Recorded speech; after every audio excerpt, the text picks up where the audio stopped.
Thank you so much for joining us for the Real Estate Mentor Podcast. I am your host, Jonathan Klunk, and this is the #1 real estate mentorship podcast on the internet today. I am honored to have with us Stephanie Gilezan of Gilezan Global, brokered by eXp Commercial. She is also a partner at Capital Connect, which is a business brokerage, and one of their specialties is restaurant franchises. And that's what we're going to be talking about today. All of the benefits of purchasing an existing restaurant franchise.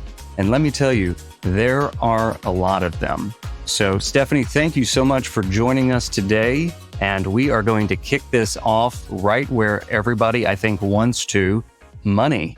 The #1 reason, I think, to purchase an existing restaurant franchise is you kind of have instant equity. And you've turned me on to this concept. Tell us about startup cost for something brand new versus purchasing something that's already in business.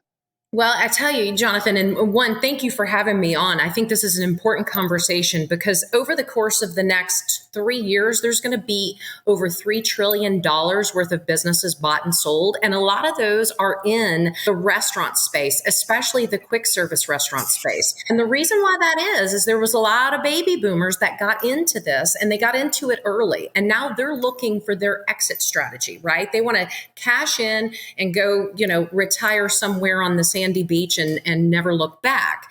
And so there's a lot of these opportunities. When you're looking at several different franchise brands, the startup costs can be, in the millions, right? Because you've got to purchase the equipment. You've got to, build the brand in that market. The franchisor does a great job of providing you the tools, the systems, the standards, operations of procedures, all those things needed, which is why you want to plug into a franchise, because those that are reinventing everything on their own takes forever, right? And we all know how hard it is to build a brand from scratch. And so absolutely. You and I have both done that. Yeah.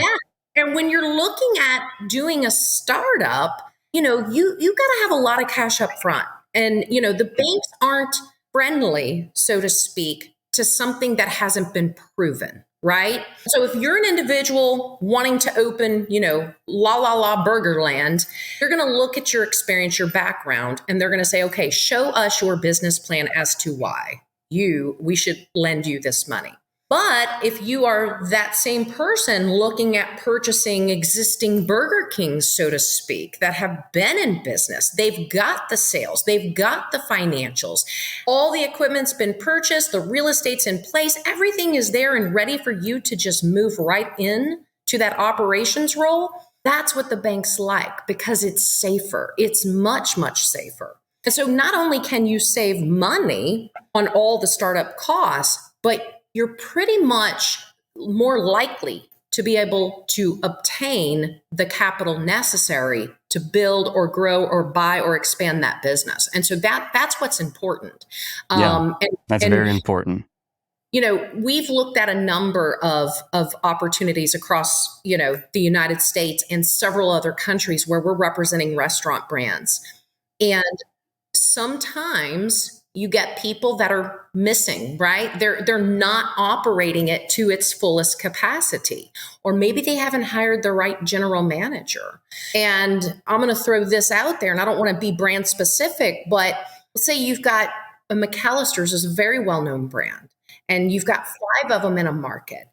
The owner is 9 states away, not local, and the operations person that they've hired doesn't really know how to operate. Instead of buying into the franchise, which would be the tune of about $2 million per store, not including real estate, not including build out. What if you could purchase those for $500,000 and everything else is there, but you need to purchase the problem in order to fix that problem? So you're saying that the initial buy-in for these are going to be in excess of $2 million. Depending but if you're on purchasing, brand, right, and if you're purchasing something that's already existing, that could be more to the tune of 500,000. Absolutely. There's those possibilities everywhere. Jonathan, Wow. We've both been in this industry, decades long. I mean, I'm 25 years in the business. You have and been. not everybody is equipped mentally to build a business. Building a business is something very difficult. It's much easier when it's a franchise where the franchisor has set forth everything that you need to be successful. But if you're absentee and you're not hiring the right people, there are those opportunities out there all day long. And that's why I always say when we're reached out to, maybe just on the real estate side, and they say, okay, we're launching a new brand and we're coming to market, my first question back to them is, why launch something new? Have you looked at what's existing already in place that maybe you could revamp, scale, and expand and already be halfway to the finish line versus being at the starting line, right? Right. So, yeah. Especially with what's going on right now. You and I have had this conversation. I have this conversation daily. There's going to be the largest transfer of wealth moving from one generation to the next over the course of I think it's the next 5 years. Correct me if I'm wrong there, but 5 sounds right. And, a lot of these children that will inherit this wealth have gone out, they've built their own businesses. They have, taken a different career path. They don't want to ride on mommy or daddy's coattails, so to speak.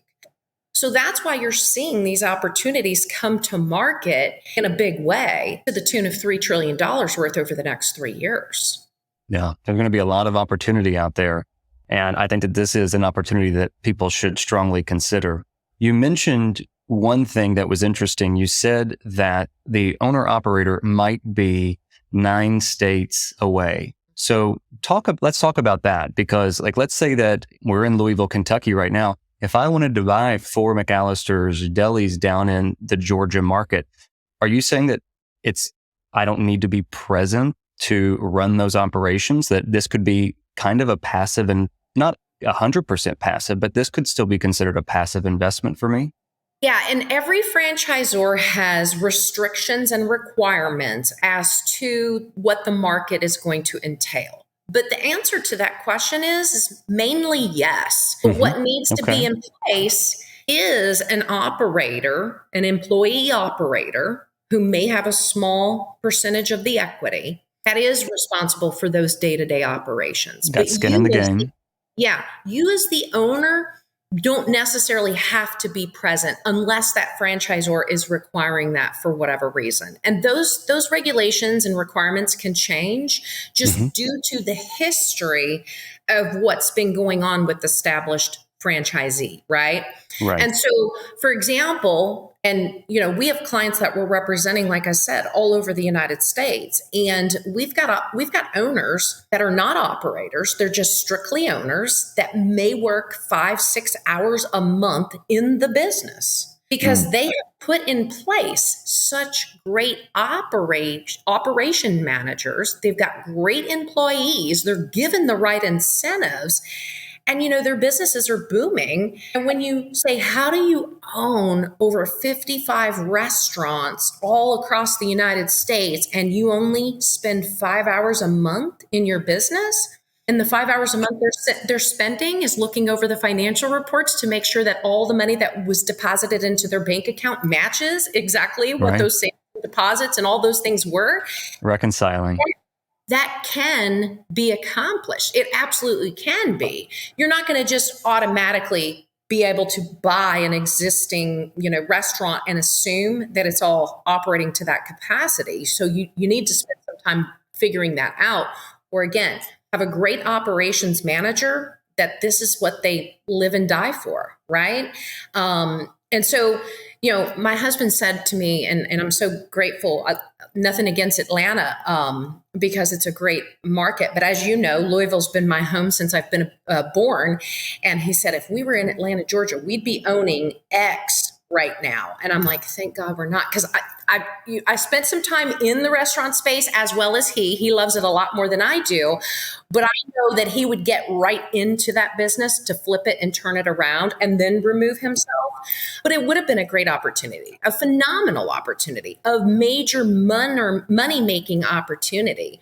It's just not every owner is to everybody's caliber and expectations. And it doesn't take a ton of time to get there. That's the benefit of purchasing a franchise versus purchasing or opening something that's very independent. You and I both know what independence means, right? It sounds good. Sounds wonderful. Our name is awesome. But if you don't have a system in place that is duplicatable, no matter where you are, it's never going to fly. It's never going to work. Absolutely. You become a bottleneck and you're no longer working only 5 hours a month in the business. You're in the business, running the business without systems. That's right. You've bought a job at that point. And who wants to buy a job, right? You're supposed to invest in and earn exponential living off of your investment. And so having an independent restaurant business, whatever the case might be, sometimes is going to be that ultimate failure as well, because it's a lot harder than it sounds saying we need these systems in place. We need, this operating procedure. We need this. Look, most of us that are entrepreneurs, at least me, I'm not going to throw everybody under the bus. I'm not detail oriented. I am the big picture. Big picture, yes. I am the big picture, and then I hire the people that help do the detail. And that's what makes a lot of us as entrepreneurs great at what we do, because we can move past that. I don't need my hand in everything to make this world go round. I'm smarter. Right. Think of it and hand it off. Right. There's better people that can do that than I can. Yeah. So, that's what I love. In fact, we might not be as great as we can be without those people around us, because we weren't designed to do everything. And if we did, it would be very limiting to being able to use our gifts and talents to the greatest extent that we can. Well, and a lot of times when we're having these conversations, when we're putting these restaurants for sale and we're putting them out to the public, and we'll get inquiries from all kinds, right? We'll have experienced people, we'll have people that are in a corporate job, dreaming of freedom and thinking that this might be the time. And so, we do a lot of education on these calls. It's not so much of selling the business as much as it is educating who's calling. And so a lot of what these people are after, especially if, they know they can be successful, they know that they can come up with the money, they want this type of freedom. A lot of what they'll see is, well, I saw this restaurant, this group of restaurants of the same brand at this price up here, and then these are down here. Well, what do you want to buy? Do you want to buy commitment for the next 5, 6, 7, 9 months, however long it takes you to decide down here how you get these to be up here? Or do you want to not step into any sort of a role, but own a role and just go ahead and pay for it up here? Do you see what I mean? Right. That's how businesses are valued. It's not just the sales. It's not just how much money they're making. It's not just, what the equipment is worth and what the brand is worth. It's all about what is the true health of how that business runs. And if it takes the owner to be inside of it, it needs some help, right? Unless the owner's just chosen to have that job. Yeah, I worked at McDonald's all through high school. I was an All-American. They sent me off to competitions for the front line. An All-American? I've never heard of this. Did you sell the most cheeseburgers or the most fries? Or it's actually about service in the operation. So they have such a tight script, from how long you wash your hands to how you greet someone, where you place the tray, where you put the receipt on the tray, how people are backing you up, how you bag it. So I used to go to competitions to do that. And that was really exciting. And I became a manager as well after. And a lot of these were franchised stores, and I hardly ever saw the owner. Whenever he would come in, it would, probably be once a month for maybe a couple of hours and then leave. But he was a very, very hands-on operator and had highly successful stores and great managers who oversaw those restaurants. So it is possible to do that. And if you're out of state and uncomfortable with that, maybe you just plan a flight a week or a flight a month down there to check on the stores, then come back. And that's the extent of it. Absolutely. And, that's why, too, a lot of franchisors, want to see some level of experience in the industry to some extent, right? Even though it is set up for success, as long as you can implement, they still want to see some of that experience.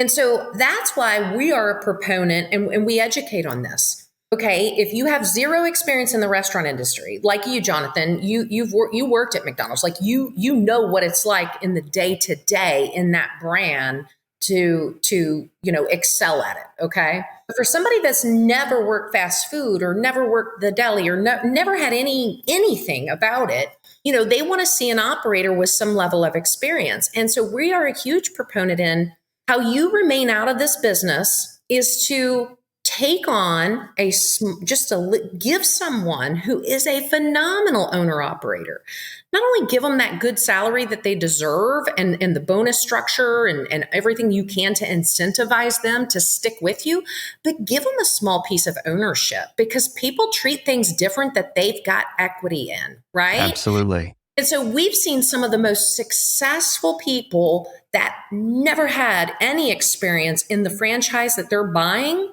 go from no recognition to their stores being at the top, because they're sharing the wealth with the people that are that business is on their backs day in and day out. It becomes personal. It does.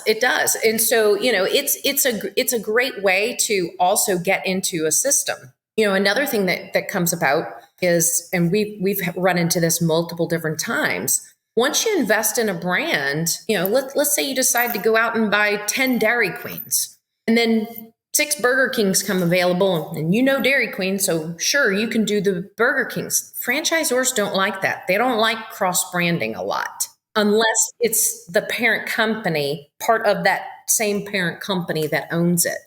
And so when you're looking at, let's say, pizza, for example, okay, there's a lot of pizza out there now. A lot of pizza, a lot of tacos. A lot of tacos, a lot of pizza. I mean, they're everywhere. Once you have one pizza brand, let's say Papa John's, Little Caesars isn't going to want you coming in there and buying up theirs, right? They want you to decide. Now, if you own the Little Caesars and you decide to go buy Taco Bell's, okay, that might work, right? So, it's something for people to truly think about, when they're looking at potentially moving into a franchise system. Yeah. This is a lot of great information. And I had some notes here, and I'll just briefly touch on some of these. These are the benefits, and a lot of it is reiterating what you've already said, but I think it goes without saying.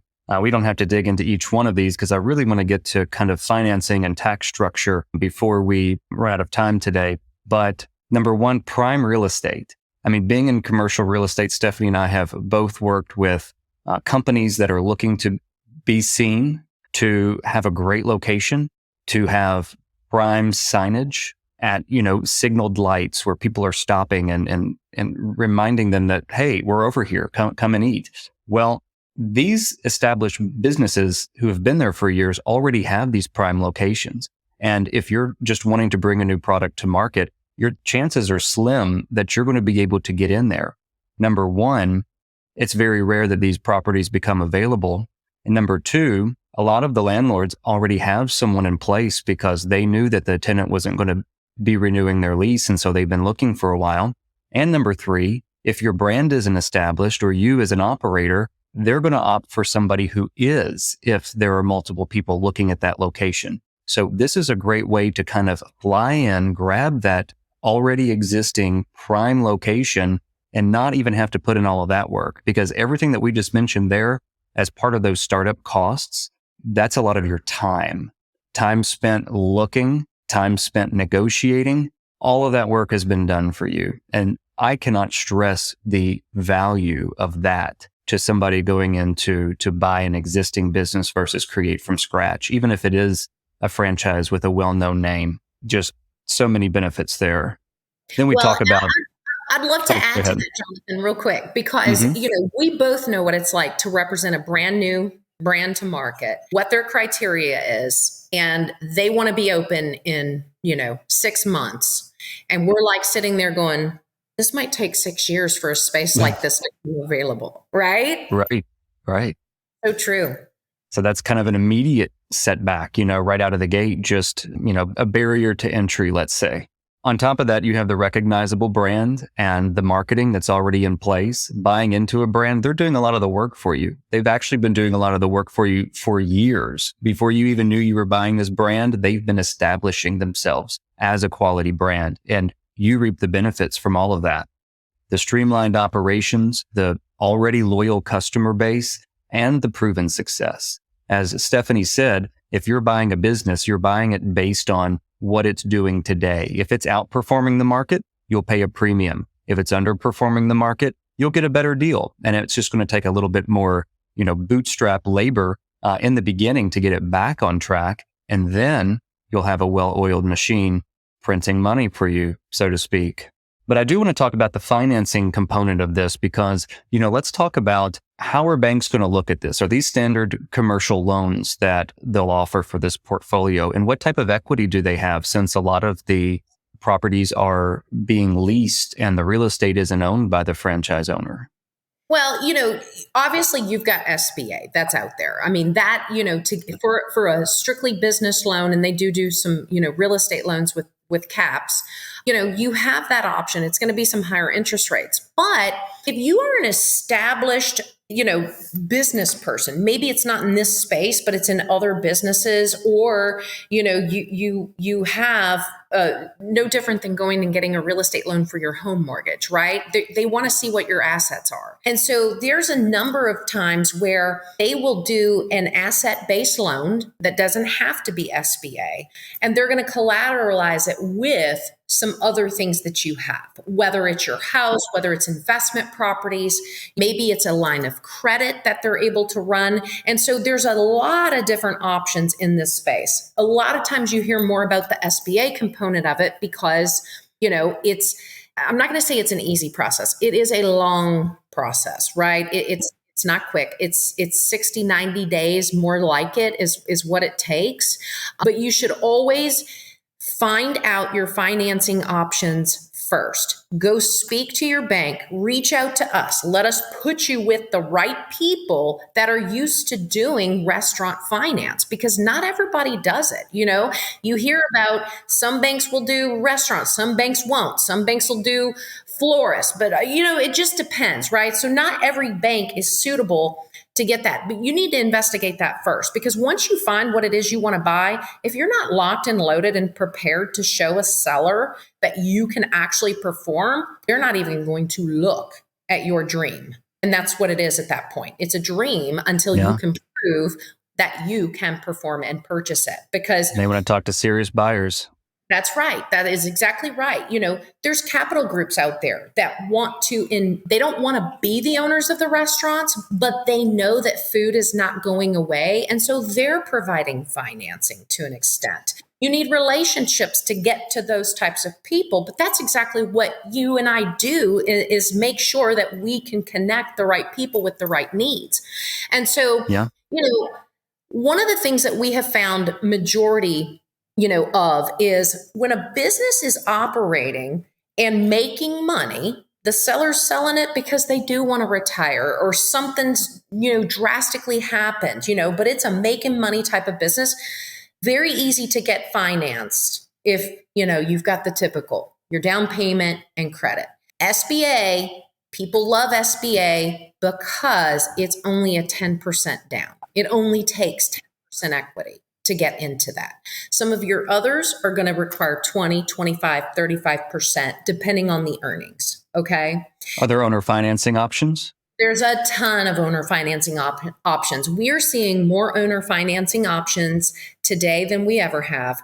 One, because a lot of these businesses are being sold by those who want to retire. And so they're pretty cash rich already. They don't need the sales price to go and live or move into the assistant. There's all kinds of things. And so there are those opportunities out there. On a de-stress situation, there may not be that opportunity. We're still seeing a lot of people that during COVID took a lot of COVID relief money, and not all of that was forgivable. And now it's D-Day. It's due. It's time to pay back. So that's a lot of another side of this business that we do is we do negotiate debt. And so we will bring market some really good opportunities, but those will take cash buyers or a buyer that's got a great banking relationship, because the bank's not going to lend on what the business is performing at. It's going to lend on who you are borrowing that money, because in a distressed situation, they're owing more than what the business is worth.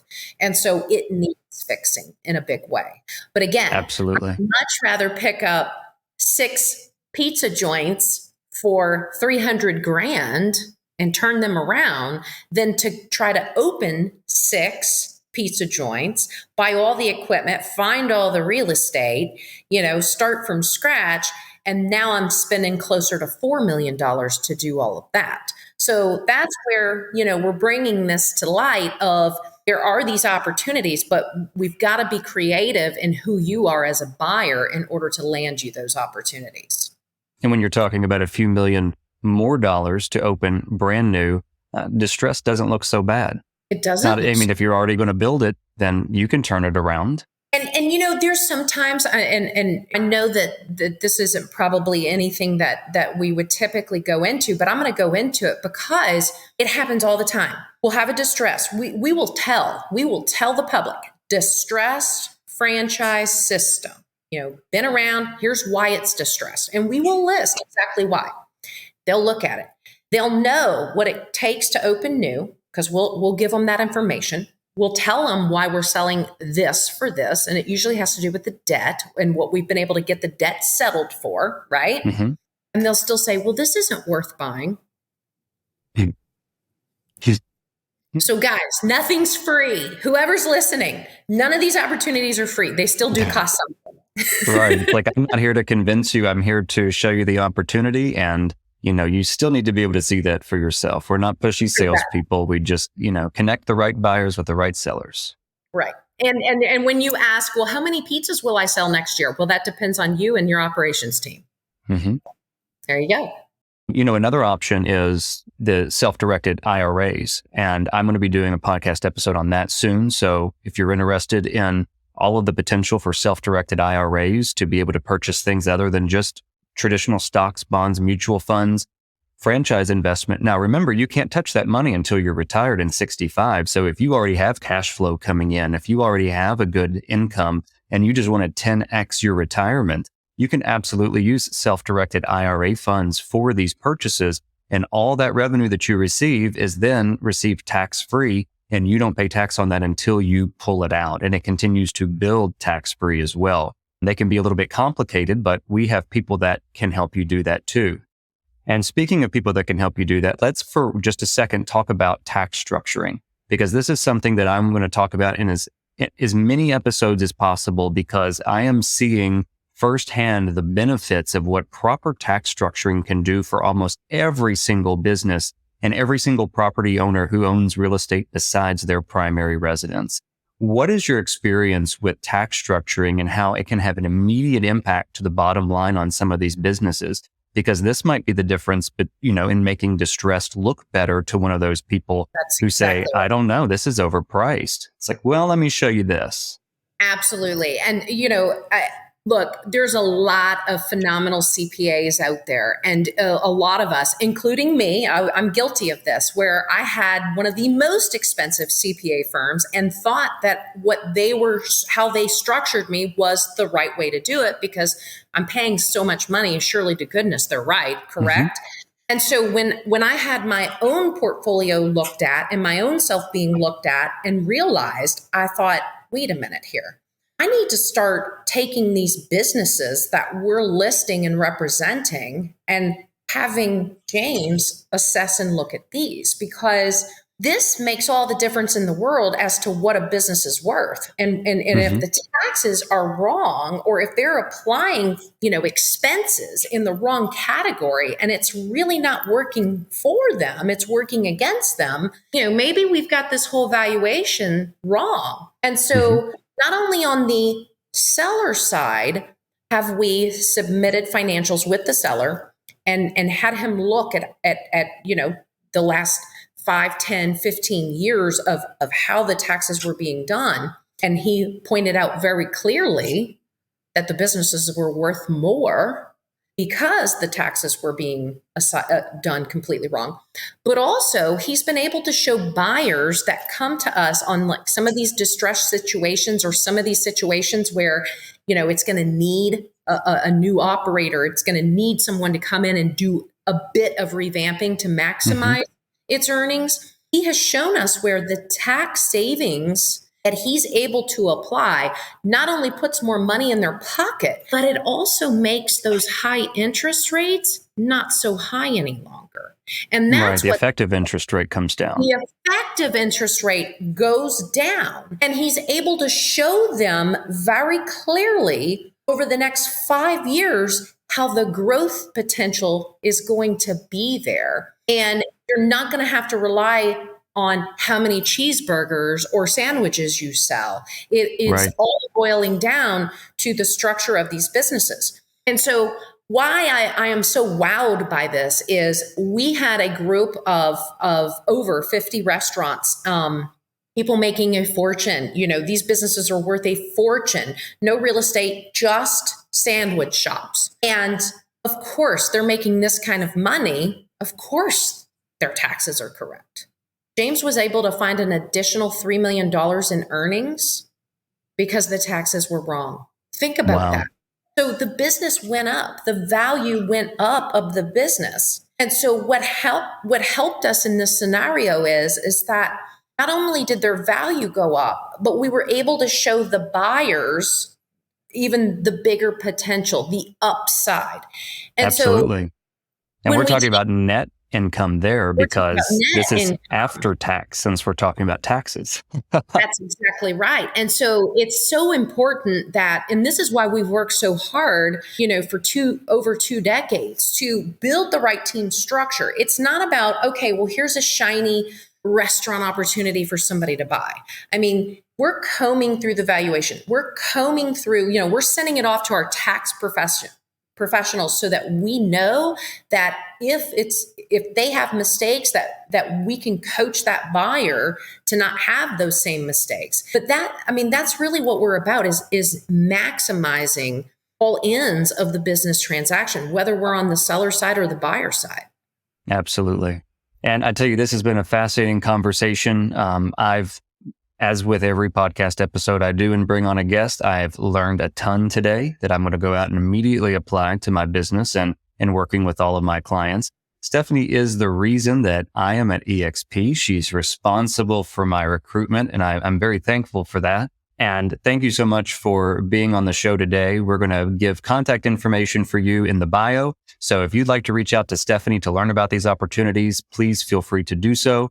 You can contact myself. I'm on Instagram at Top Louisville Realtor. Thank you so much for joining us today. If you're interested in purchasing existing franchises, if you're interested in learning about these tax strategies and how they can benefit your real estate holdings, please don't hesitate to reach out. I will put you in contact with our people. And if I'm able to help you in the real estate space, I will absolutely do so. We sell in all 50 states and 36 countries and growing. Thank you so much. Have a great day. Be on the lookout for our next episode where we will have an equally fascinating topic.